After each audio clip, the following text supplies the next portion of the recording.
आज हम बात कर रहे हैं श्रीकांत बोला के बारे में। हौसला हो तो क्या नहीं पाया जा सकता। इंसान में सच्ची प्रतिभा होनी चाहिए, बस फिर कोई भी कठिनाई उसका रास्ता या उसके बुलंद हौसलों को मात नहीं दे सकती। यहाँ हम बात कर रहे हैं एक ऐसे शख्स के बारे में जिसने अपने जज्बे को कायम रखा और अपनी मंजिल को पाने का रास्ता बनाया और उसे हासिल भी किया।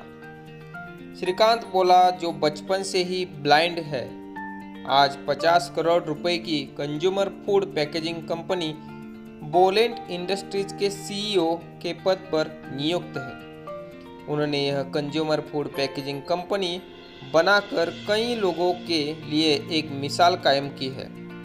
हैदराबाद के श्रीकांत बोला का बचपन कई कठिनाइयों से गुजरा।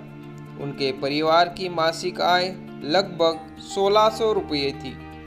आपको ये जानकर हैरत होगी कि जब श्रीकांत का जन्म हुआ तो उनके कुछ रिश्तेदारों और पड़ोसियों ने श्रीकांत के माता पिता को उनके पैदा होते ही उन्हें मार देने को कहा था, लेकिन श्रीकांत की किस्मत में कुछ और ही था। किस्मत भी उन्हीं का साथ देती है जो खुद पर भरोसा और अपनी मेहनत से कुछ कर दिखाने का दम रखते हैं। श्रीकांत बचपन से ही पढ़ने में तेज थे।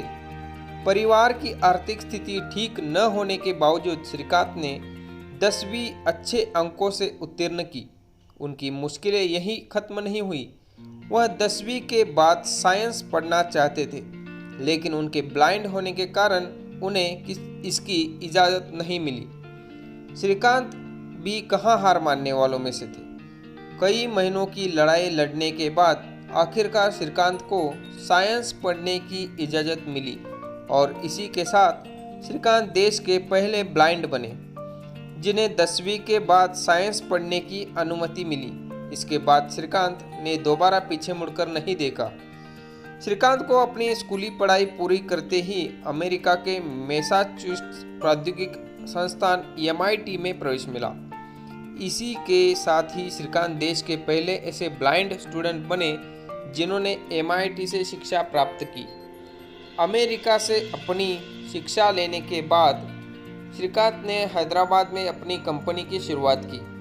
श्रीकांत ने लोगों के खाने पीने के सामान की पैकिंग के लिए कंज्यूमर फूड पैकेजिंग कंपनी का गठन किया। इस कंपनी की शुरुआत श्रीकांत ने 8 लोगों की एक टीम से की। उन्होंने इस कंपनी में सबसे पहले आसपास के बेरोजगार लोगों को जोड़ा, जिसमें श्रीकांत ने ब्लाइंड लोगों को काम दिया। जब श्रीकांत की कंपनी अच्छी रफ्तार पकड़ने लगी तो फंडिंग की दिक्कत आना शुरू हुई, लेकिन श्रीकांत इससे पीछे हटने वाले थोड़ी ही थे। उन्होंने कई फंडिंग कंपनियों से और निजी बैंकों से फंड जुटाकर अपने काम को आगे बढ़ाया।